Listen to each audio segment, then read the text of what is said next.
Tom, sumagot ka. At Natanong ko okay na ba si tatay? oo nga, tulog na. Sabi ko sa'yo pag naghihilig si tatay, anong gagawin mo? Huwag tatawa. Tapos, Di ko na alam. sabi ko sa'yo, gigisingin mo si tatay pag naghihilig, papatagilirin mo.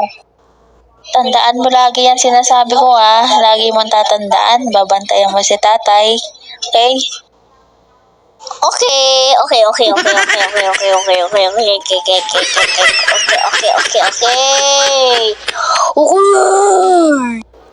Tapos ikaw dapat natutulog ka na para lumaki ka agad.